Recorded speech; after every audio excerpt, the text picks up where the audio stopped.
दोस्तों पहले आप इस वीडियो को पूरा देखें और गौर से सुनें। अरे अरे ये कैसा आदमी है भैया? हाँ जी भैया रुकोगे? अभी ये जा कैसे रहा- आते हैं? ये कैसे आते हैं? ये पाँव? हाँ जी ये पाँव कैसे हैं?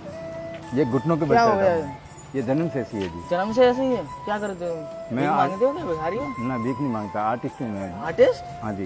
भिखारी से तो लग रहे होंगे। ना भिखारी कहाँ ये काम करो, ये लो मैं आप लोग ना, ये जैसे नहीं लोगों लेता के हूँ, मतलब सॉरी। क्या हुआ? आई एम आर्टिस्ट ही। क्या? चित्रकारी करता हूँ, पहले कला दिखाता हूँ उसके बाद लूंगा, ऐसे ये नहीं लेता। लोगे? ना ऐसे क्यों नहीं नहीं लोगे? सॉरी, मेरा उसूल है, नियम है मेरा। और कोई होता, कोई भी ले लेता? लेने वाले बोल लेते हैं भिखारी बहुत है, लेकिन मैं भीख नहीं मांगता। भीख नहीं मांगते? हाँ। ये मैं तो देता हूँ मेरा भिखारियों को। ना मैं ऐसे नहीं लेता, सॉरी। नहीं लोगे? चाहे 1 लाख रुपए दोगे तो भी नहीं लेता हूँ। 1 लाख भी नहीं लोगे? ना, पक्की बात है? मेहनत के कमाते हैं, मेहनत के खाते हैं। अच्छा ये आपकी आर्ट है? हाँ जी। आपने पेंटिंग देख करके हाँ। जो आप इनाम देना चाहते हो, इनाम के तौर में देना चाहते हो, ले सकता हूँ, कर रहा हूँ। ये लो आपके इनाम। दोस्तों वीडियो पसंद आई तो शेयर ज़रूर करें।